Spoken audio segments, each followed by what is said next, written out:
The mafia boss sat alone at the cafe until a little girl walked up and said, "Are you okay, sir?" His weathered hands stilled around the espresso cup, dark eyes meeting innocent blue ones that showed no fear, only genuine concern for a stranger's frown. For 20 years, Jonathan Hayes had built an empire feared throughout Buffalo, his name whispered in terrified tones by those who crossed his path. Yet here stood this tiny blonde child, barely 3 years old, watching him with a head tilted curiously to one side, as if he were merely another lonely patron needing company.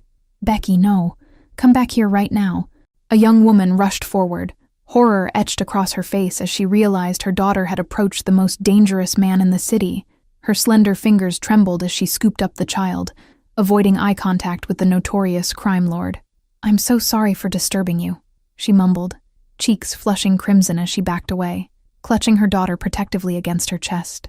The faded blue waitress uniform she wore belonged to Rosemary's Café, where Jonathan had been taking his morning coffee for the past 5 years, always alone, always feared. Jonathan watched them retreat, something unfamiliar stirring in his chest, as the little girl waved goodbye over her mother's shoulder. He hadn't spoken a word, hadn't needed to. His reputation alone was enough to send most people running, even those who served him daily with practiced, terrified smiles. The woman, Grace according to her name tag, had eyes that matched her daughter's, though hers held exhaustion where the child's sparkled with wonder. Jonathan found himself wondering what circumstances had brought a woman barely in her mid-20s to wait tables while caring for a toddler alone. His bodyguard shifted uncomfortably by the door, unsure how to interpret their boss's unusual interest in the young waitress and her child. They were accustomed to his cold demeanor, the calculated decisions that had built and maintained his criminal enterprise through brutal efficiency. For the first time in years, Jonathan left a tip that made the cafe owner's eyes widen in disbelief. $500 tucked beneath his empty cup. His black Cadillac pulled away from the curb as Grace watched through the window, confusion and wariness battling across her face. 3 days later, he returned at the same hour, choosing the same corner table with its perfect view of both entrances. Strategic positioning had become second nature, after years of watching for rivals and federal agents eager to bring down his operation. Grace served him with quiet efficiency, never meeting his gaze directly as she placed his usual order before him, black espresso and a single almond biscotti. The tension in her shoulders betrayed her nervousness, though she handled the interaction with surprising composure. "Your daughter," Jonathan said suddenly, his voice low and rough from disuse. "She has uncommon courage for one so young." The words surprised even him, unplanned and dangerously revealing of the thoughts that had occupied his mind since their encounter. Grace froze, coffee pot suspended mid-air, as her eyes finally locked with his, searching for the threat she expected to find lurking there.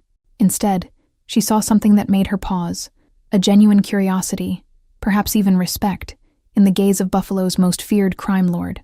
"Becky sees the good in everyone," she replied cautiously, setting down the pot with deliberate care.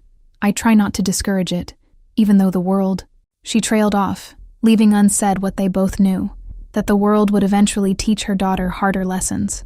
Little Becky peeked out from behind the counter where she had been coloring, crayon still clutched in her tiny fist as she spotted Jonathan and waved cheerfully. Before her mother could stop her, she toddled over, proudly presenting him with her artwork, a lopsided yellow sun above what might have been people. "It's you," she explained seriously, pointing to a tall stick figure standing apart from the others. "You looked sad, so I gave you friends." The simplicity of her gesture, the casual kindness offered without expectation, struck Jonathan with unexpected force, cracking something long frozen within his chest. Jonathan's lieutenants watched with growing concern as their boss's routine changed over the following weeks, his visits to Rosemary's Café becoming longer, more frequent. Ray Donovan, his second-in-command for 12 years, finally dared to question the wisdom of forming attachments so public, so vulnerable. "The Carmichael family is moving against our territories in North Buffalo," Ray warned, sliding surveillance photos across Jonathan's mahogany desk. "And you're spending mornings watching a waitress and her kid instead of handling business." The implied criticism hung between them, dangerous in its boldness. Jonathan studied the photos without comment, his expression unreadable as he considered the rival family's encroachment on his territory. His empire spanned gambling, protection rackets, and high-interest loans that had financed half of Buffalo's downtown development, territories he had claimed through calculated violence and unwavering resolve. Have you ever wondered, Jonathan asked quietly, what it might be like to walk down a street without watching every shadow? His fingers traced the edge of a report detailing the previous night's collections, numbers that represented both his power and his prison. Ray shifted uncomfortably, loyalty warring with concern for the organization they had built together. We're not made for normal lives, boss, he replied carefully, watching Jonathan's face for the anger that had historically followed any challenge to his authority or judgment. Instead of rage, Jonathan's expression held something Ray had never witnessed before: contemplation, perhaps even doubt. The Carmichael situation requires a message, he said finally, rising from his chair with the fluid grace that had earned him the street name, the Ghost, in his younger years. The execution of 2 Carmichael lieutenants that evening restored the expected order, their bodies discovered by the harbor as dawn broke over Lake Erie. Jonathan watched the news report from his penthouse, whiskey untouched in his hand, as the reporter described the city's ongoing gang violence. Despite the swift elimination of the immediate threat, Jonathan found himself increasingly distracted by thoughts of Grace's precarious situation, her struggle to make rent on a waitress's salary, the long hours that left precious little time with her daughter, information his men had quietly gathered at his request. The following Monday, he arrived at the cafe earlier than usual, intercepting Grace as she hurried toward the employee entrance, dark circles beneath her eyes, betraying another sleepless night. "Allow me to walk with you," he said, not quite a question, but lacking his customary demand. Grace hesitated, keys clutched tightly in her palm, as she considered the potential danger against the surprising gentleness he had displayed around Becky. "My landlord's raising the rent again," she said unexpectedly, the words spilling out from exhaustion and frustration. "I don't have time to chat." "I could help with that," Jonathan offered, keeping pace beside her as they rounded the corner toward the cafe's back entrance. The morning light cast long shadows across the alley, highlighting the stark contrast between his tailored suit and her worn coat. Grace stopped abruptly, turning to face him with unexpected fierceness. "I don't take money from men in your line of work," she stated plainly, naming the unspoken reality between them.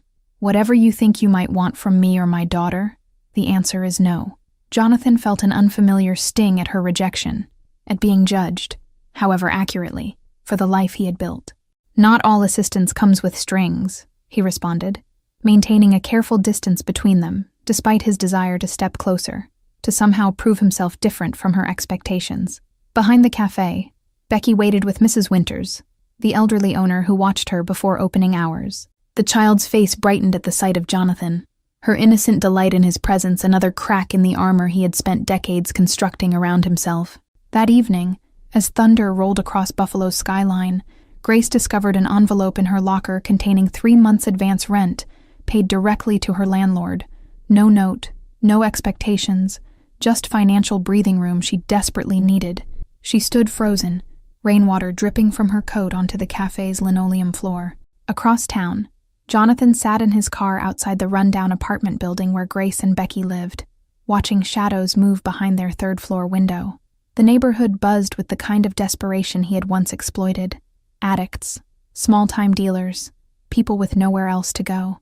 His phone buzzed with updates about the Carmichael family's retreat from contested territory, about shipments arriving at the harbor, about politicians requiring gentle reminders of past favors. The business of power continued its relentless pace while Jonathan remained unusually still, unusually silent. When Grace appeared at his table the following morning, her expression was a complex mixture of gratitude and wariness. "I can't accept charity," she said quietly, sliding a sealed envelope toward him. The money he had paid to her landlord, somehow scraped together despite her limited resources. "It wasn't charity," Jonathan replied, leaving the envelope untouched between them. "Consider it an investment in this cafe's future." The half-truth hung between them, both knowing his interest extended far beyond the struggling business that employed her. Grace studied him with new intensity, searching for hidden motives in his carefully neutral expression. "Why us?" she finally asked, the question that had clearly kept her awake through another night. "Of all the sad stories in Buffalo, why did you notice mine?"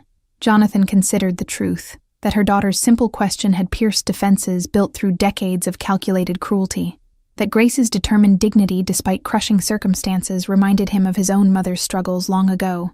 Instead, he offered a different truth. "Because you weren't afraid to see me as a man, not just a reputation." The cafe door chimed as Becky burst in, having escaped Mrs. Winter's watchful eye again, her small sneakers squeaking across the floor as she raced toward their table. "Mr. Jonathan, I drew another picture for you," she announced proudly, climbing onto the chair beside him without hesitation. Grace watched with visible unease as her daughter chatted animatedly with Buffalo's most notorious criminal, describing her preschool adventures with complete trust in her audience. Jonathan listened with genuine attention, asking questions that revealed surprising knowledge about children's development and interests. "Your husband," Jonathan ventured carefully during a lull in Becky's enthusiastic storytelling, observing Grace's bare ring finger but aware that circumstances often complicated relationship statuses. "Is he?" He left the question open-ended, allowing her to interpret his inquiry as she chose. "He left when I told him I was pregnant," Grace answered matter-of-factly, no bitterness coloring her tone as she wiped down a nearby table. "Said he wasn't ready for responsibility, then blocked my number." The simple statement revealed volumes about the strength she had developed through necessity. Jonathan felt an unfamiliar surge of protective anger, quickly suppressed beneath his customary calm. "Men who abandon their responsibilities rarely find success in this city," he observed neutrally, the implied threat subtle enough that Grace chose to ignore it, changing the subject with practiced ease. As weeks passed, their morning conversations extended beyond polite small talk, revealing the vast differences in their life experiences while highlighting unexpected commonalities, both raised by single mothers, both familiar with hunger's sharp edge in childhood, both protective of those few they allowed close. Grace began sharing her dream of opening a small bookstore cafe where Becky could play while she worked, a safe space filled with stories and possibilities rather than the constant hustle of the diner. Jonathan listened, mentally calculating the capital required, the potential locations, the steps needed to transform her wishful thinking into reality. "You should come to dinner," Grace suggested suddenly one rainy Tuesday, surprising herself as much as Jonathan with the invitation. "Nothing fancy, just spaghetti and meatballs. Becky's been asking when her tall friend might visit." The normality of the offer stood in stark contrast to the complex reality of their developing connection. Jonathan arrived at Grace's apartment that Friday evening, feeling strangely nervous as he stood before her door with a bottle of sparkling cider. The security detail he'd stationed discreetly throughout the building felt both necessary and intrusive for what was supposed to be a simple dinner. Grace opened the door wearing jeans and a soft blue sweater, her hair loose around her shoulders instead of pulled back in her usual practical ponytail. The small apartment behind her smelled of garlic and tomato sauce, warm and inviting despite the peeling paint. Becky launched herself at him immediately, wrapping tiny arms around his legs with complete trust that still stunned him. "I showed everyone your picture at school today," she announced proudly, leading him by the hand to a refrigerator decorated with childish artwork.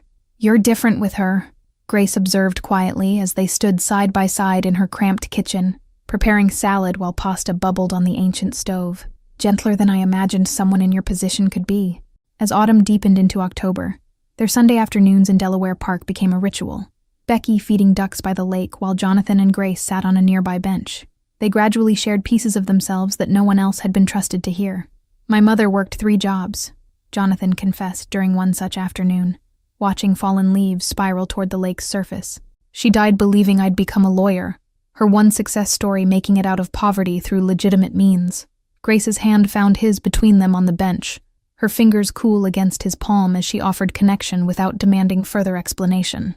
"We all disappoint the people who believe in us," she replied softly, her gaze following Becky's delighted chase after a squirrel. Halloween brought unexpected joy as Jonathan found himself holding a tiny princess's hand while she collected candy throughout the small neighborhood festival. Parents whispered behind their hands at his presence, but none dared object when Becky proudly introduced him. "She needs male role models," Grace admitted later that evening as they watched Becky sort her candy haul on the living room carpet. "I just never expected it might be you." The statement hung between them, acknowledging their unusual relationship. November wines brought the first snow flurries and a subtle shift in their dynamic as Jonathan began sharing dinners at Grace's apartment 3 nights a week. His guards remained outside, increasingly confused by their boss's extended absences from his usual haunts. Ray confronted him after a particularly lengthy disappearance, concern evident beneath his professional deference. "The Mosconi family is asking questions about your change in routine," he warned. "They're wondering if you're distracted, vulnerable, planning something." Jonathan studied the intelligence report with practiced detachment, weighing the growing threat against his desire to continue this unexpected connection with Grace and Becky. Perhaps it's time we reminded everyone exactly why Buffalo has remained peaceful these past 5 years. That evening, as snowflakes drifted past Grace's kitchen window, Jonathan helped Becky with her alphabet practice, his large hands guiding her small ones. The domesticity of the moment struck him with painful clarity. This borrowed peace couldn't last forever. "You're troubled tonight," Grace observed after Becky was tucked into bed, her storybook request for 3 readings finally satisfied. Grace curled beside him on the worn sofa, her presence a comfort he hadn't known he needed until it was offered. The first kiss happened then, gentle and questioning in the soft lamplight of her modest living room. Jonathan's hand cradled her face with unexpected tenderness, the calluses on his fingers testament to a life vastly different from this quiet moment of connection. December arrived with mounting tension as Ray reported increased surveillance from both rival families and federal agents who had noted Jonathan's changed patterns. "They're following the waitress now," Ray stated bluntly during their weekly security briefing. "Someone leaked information about your involvement." Jonathan felt cold rage wash through him, his expression hardening into the mask that had earned him both respect and fear throughout his organization. "Find the source," he commanded, voice dangerously quiet as he studied the surveillance photos of Grace walking Becky to preschool. The slip into possessive language wasn't lost on Ray, whose loyalty to Jonathan warred with concern for the organization they had spent decades building together. "Boss, whatever this is," he gestured toward the photos, "it creates vulnerability that others will exploit." Christmas lights twinkled throughout the city as Jonathan increased security around Grace and Becky, while maintaining his distance for 3 painful days. The time was spent eliminating the information leak that had placed them in danger, a young lieutenant hoping to curry rival favor. Grace noticed his absence immediately, texting with increasing concern until he finally responded with careful neutrality, claiming business demands required his attention. The half-truth tasted bitter as he watched her apartment from his car, ensuring her safety while denying himself her company. When he finally returned to Rosemary's Café, Grace pulled him into the storage room, fear and anger battling in her expression. "3 men have been watching our apartment," she hissed, fingers digging into his arm. "Black SUV, tinted windows. This is your world finding us, isn't it?" He couldn't lie to her, not when Becky's safety hung in the balance of truth between them. "Yes," he admitted, maintaining careful space between them despite his desire to pull her close, to promise protection he wasn't certain he could guarantee. "But they won't be a problem anymore." Grace stepped back, really seeing him for the first time since that innocent question from her daughter had cracked his carefully constructed facade. "You killed someone," she whispered, the statement requiring no confirmation as she read the truth in his unchanged expression. "Because of us. I've killed many people," Jonathan replied with brutal honesty, refusing to soften the reality of who he was, of the empire built on violence and fear. "But I've never had something worth protecting before, someone worth changing for." Their fragile peace fractured but didn't break completely, as Grace processed this confirmation of what she had always known, but allowed herself to forget. "I need time," she finally said, returning to the cafe floor without waiting for his response. The Christmas Eve invitation came unexpectedly 3 days later, a simple text message requesting his presence for Becky's sake, regardless of the complications between them. Jonathan arrived bearing carefully chosen gifts, uncertainty tempering his usual confidence as Grace opened the door. Becky's delight at his return eased some tension, as she proudly showed him the small tree decorated with homemade ornaments, chattering about Santa's imminent arrival. Her innocence provided temporary sanctuary from the growing storm around them. Later that night, after Becky had finally succumbed to sleep despite her determination to catch Santa in the act, Grace and Jonathan sat in companionable silence before the twinkling tree. "I know who you are," she said finally, voice steady, despite the weight of her words. Jonathan met her gaze directly, offering neither excuses nor promises he couldn't keep. "The question is whether who I've been matters more than who I'm trying to become," he responded, laying his heart bare in a way he had never risked before with anyone. Grace's answer came in the form of her hand finding his between them on the sofa, fingers interlacing with deliberate choice. "Becky sees something in you worth believing in," she whispered, the Christmas lights casting colored shadows across her face.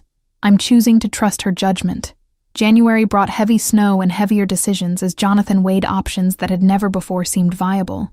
Retirement, legitimate business ventures, perhaps even a life beyond Buffalo. Ray watched this internal struggle with growing alarm, loyalty warring with ambition. The council meeting can't be postponed again, Ray insisted one evening, interrupting Jonathan's review of property listings in coastal Maine. Small towns where Grace's bookstore dream might flourish. 3 families are questioning your leadership, your commitment. Jonathan attended the meeting with cold precision, reasserting dominance through calculated intimidation and strategic concessions that maintained the delicate power balance. No one dared mention his personal entanglements directly, though whispers followed him nonetheless.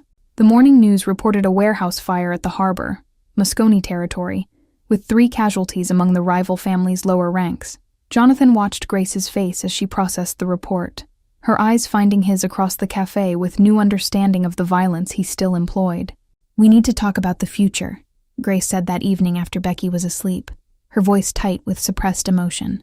"About what happened at the harbor, about what keeps happening while we pretend we can have normal Sunday afternoons." Jonathan stood by her apartment window, watching his men patrol the perimeter of the building, a necessary precaution since the intelligence leak had been discovered. "I'm trying to find a way out," he admitted, the words foreign on his tongue after decades of building his empire. "There is no way out," Grace countered, her practical nature cutting through his uncharacteristic optimism. "Not while maintaining control of what you've built. Your world doesn't allow for peaceful retirement, Jonathan. We both know that." The truth hung between them, heavy with implications neither wanted to face, that their growing relationship endangered not only his power, but their very lives.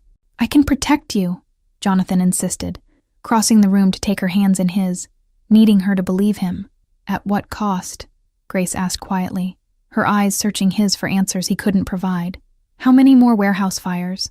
How many more bodies before someone decides to strike directly at what you care about instead of your business interests?" The question lanced through him like a physical wound.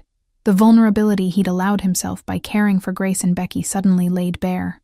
"I would burn this city to the ground before I let anyone touch you," he promised, the truth of it terrifying them both. Grace pulled away, arms wrapping around herself as she created distance between them.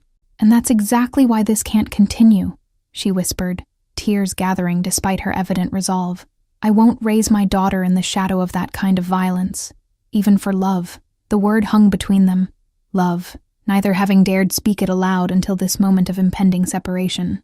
Jonathan felt it like a physical blow, the recognition of what he'd found coinciding perfectly with the realization he would need to surrender it to keep them safe. 1 month, he said finally, the strategist in him already formulating plans, contingencies, escape routes.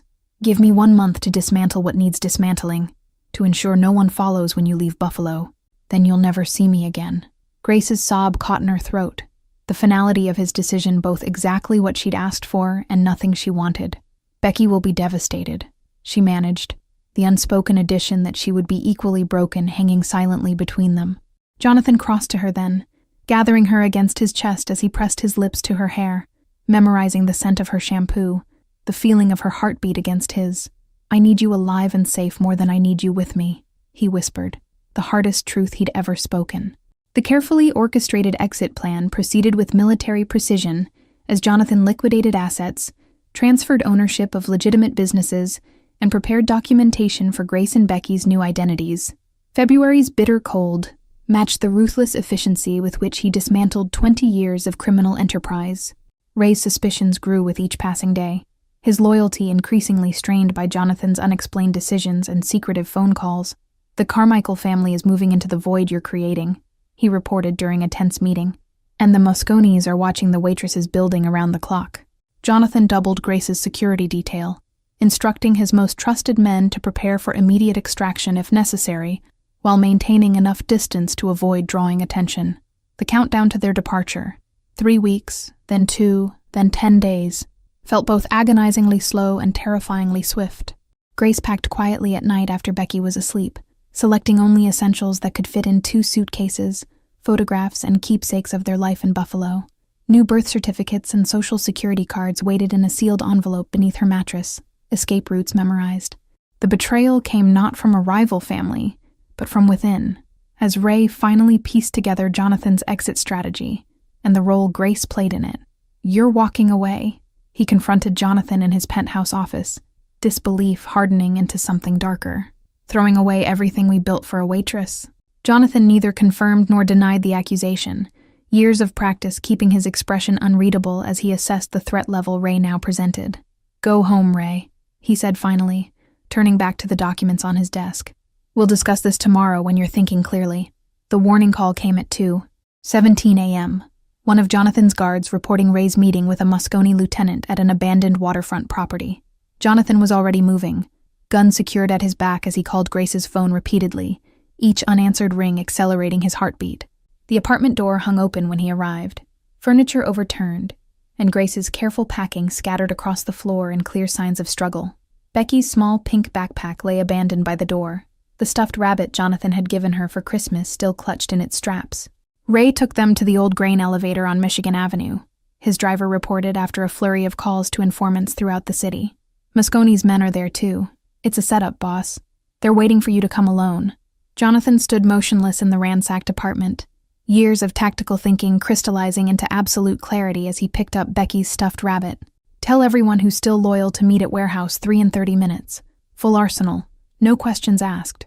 While his remaining men gathered, Jonathan accessed the hidden safe in his office, retrieving not just weapons, but a flash drive containing evidence of political corruption reaching the highest levels of Buffalo's government. Insurance he'd hoped never to need, leverage he'd now use without hesitation. A call to the FBI agent who'd been investigating him for years was answered on the first ring. Jonathan's offer simple and non-negotiable. "I'll give you everyone. Records, accounts, names. In return, you ensure the safety of a woman and her daughter who were kidnapped tonight." Snow fell heavily as Jonathan approached the abandoned grain elevator alone, exactly as Ray had demanded. Though 20 federal agents and his loyal lieutenants now surrounded the perimeter, the massive concrete structure loomed against the night sky, windows broken like missing teeth. Inside, Ray waited with 4 Moscone soldiers. Grace and Becky held at gunpoint near the rusted machinery that had once processed Buffalo's agricultural bounty. Becky's terrified whimpers echoed in the cavernous space, Grace's protective arms wrapped tightly around her daughter despite her own fear. "You could have handed over control properly," Ray said as Jonathan entered the circular kill zone they had prepared, multiple weapons trained on his position. "Instead, you decided to run away with them. 20 years of brotherhood thrown away for what? Playing house with a ready-made family?" Jonathan raised his hands slowly, eyes locked on Grace's as he assessed the situation with the cold calculation that had kept him alive through decades of violence. "Let them walk out of here, Ray. This is between you and me, not them." "Their leverage," Ray countered, gesturing for one of the Moscone men to drag Grace and Becky closer. "Insurance that you'll transfer all accounts and territories properly before we put a bullet in your head. The girl and her mother are just collateral damage in this business transaction." Jonathan felt rather than heard the FBI positioning outside, their communication devices creating subtle electronic interference that only someone expecting them would notice. "You always were smart about strategy, Ray, but missed the bigger picture. I taught you better." Jonathan's gaze shifted momentarily to Becky, her tear-stained face bringing a clarity he'd never experienced in years of life-or-death negotiations.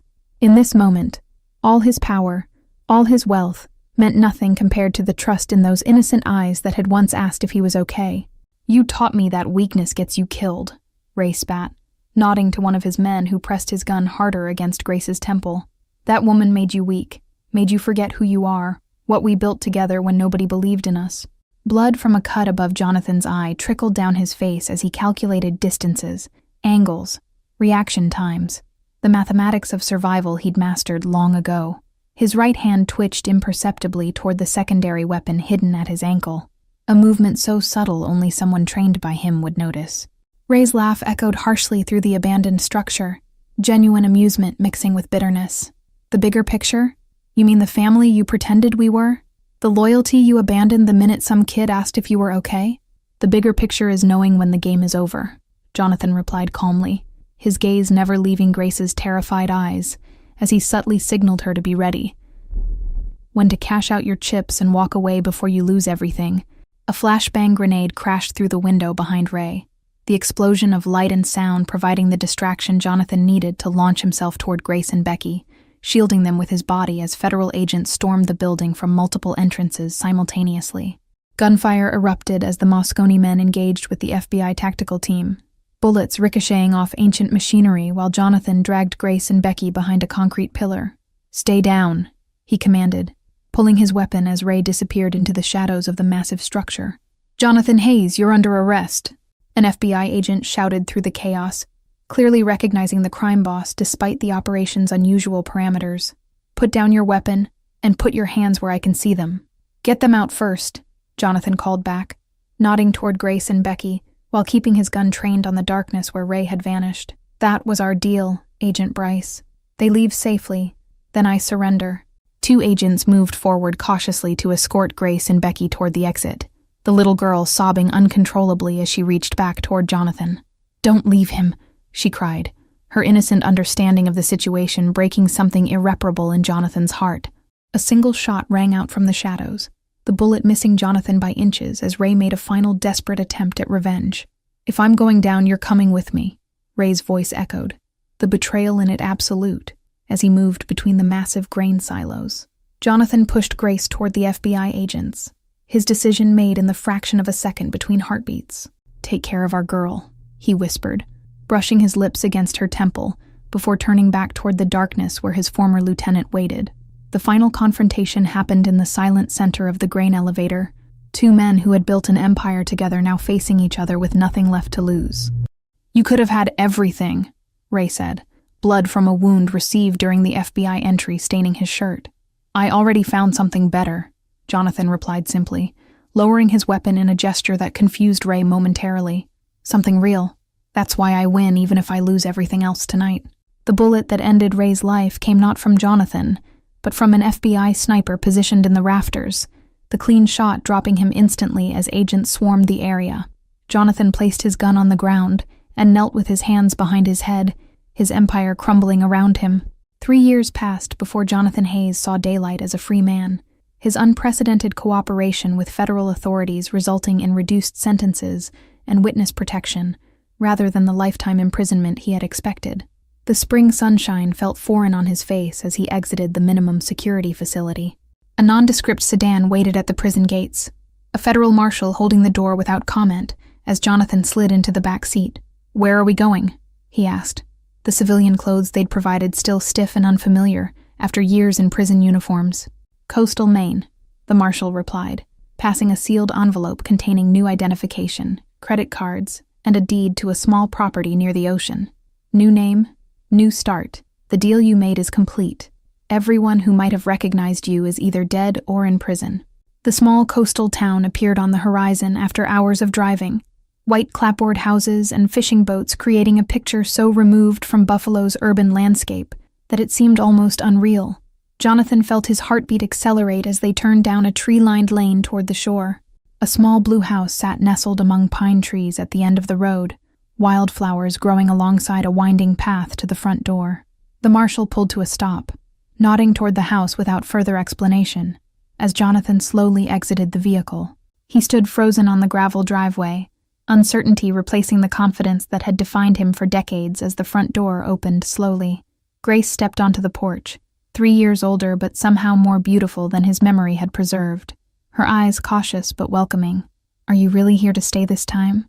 she asked, the question carrying the weight of years spent wondering, waiting, rebuilding a life from the fragments left after that night at the grain elevator. Her fingers twisted nervously in the fabric of her sweater as she waited for his answer.